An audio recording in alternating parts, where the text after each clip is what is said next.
बड़े आनंद और उत्साह के साथ इस हल्दी लगाने की रस्म का आरंभ किया है।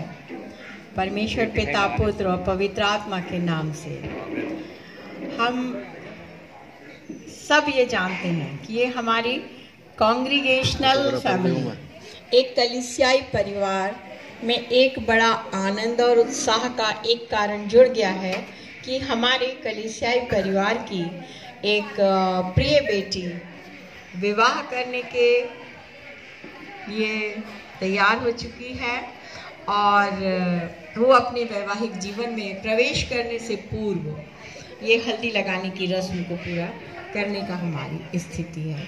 और हम ये भी सब जानते हैं कि संपूर्ण विश्व आनंद और उत्साह का पर्व मना रहा है, होल वर्ल्ड। और इस आनंद और उत्साह और इस खुशी में एक और कड़ी ये जुड़ जाती है कि ये हमारी कलीसिया में ये विवाह का शुभ अवसर आया है और इसके लिए परमेश्वर को बहुत बहुत धन्यवाद देने की बात है। और अगर हम वचन में जाएं और वचन में देखें तो इसमें हम बहुत बार पढ़ चुके हैं, लेकिन हर बार हम जितनी बार परमेश्वर का वचन पढ़ते हैं हमें कुछ नई बातें पता चलती हैं। मैं उत्पत्ति उसका 24वां अध्याय यहाँ पर पढ़ना चाहूँगी। और यहाँ पर इब्राहिम वृद्ध हो चुका है और अपने बेटे के लिए वधू की खोज कर रहा है। और इसके लिए 24वें अध्याय के पहले 15 और 16 पद हम देखेंगे। इब्राहिम वृद्ध था और उसकी आयु बहुत थी और यहोवा ने सब बातों में उसको आशीषें दी थी।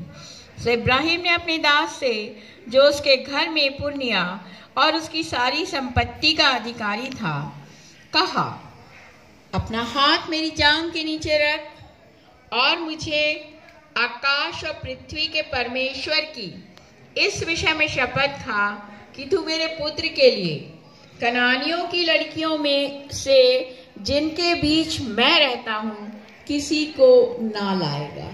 जिनके बीच में रहता हूँ उनके बीच में से, कनानियों के बीच में से किसी लड़की को नहीं लाएगा, मेरे अपने कुटुंब में से लड़की लाएगा।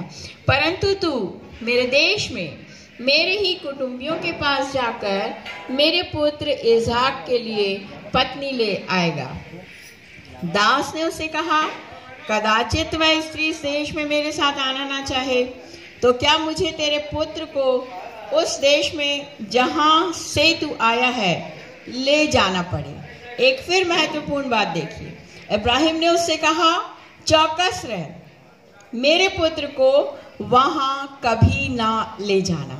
ये छोटी छोटी बातें हैं जो बाइबल में हमें आज 21st सेंचुरी में भी, जब हम मूव कर रहे हैं 21st सेंचुरी में, तो भी हमें ये इंडिकेट करती हैं कि बेटी ही अपने माता पिता का घर छोड़कर जाएगी, लेकिन बेटा अपने ही घर में रहेगा।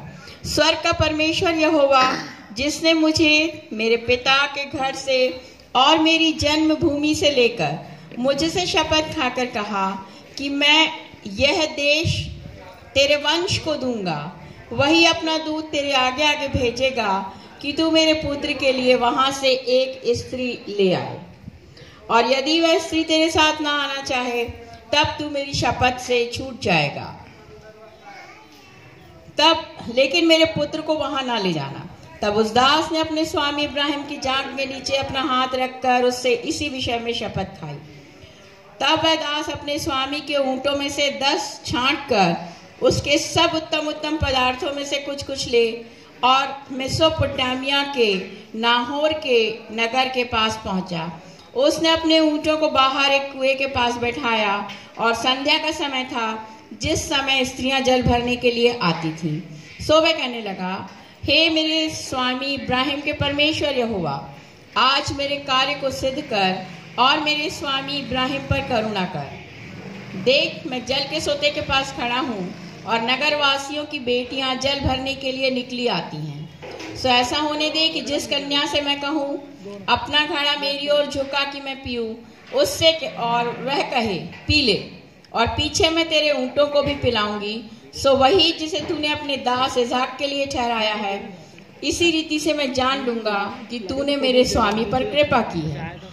और ऐसा कहकर ऐसा हुआ कि जब वह कह ही रहा था कि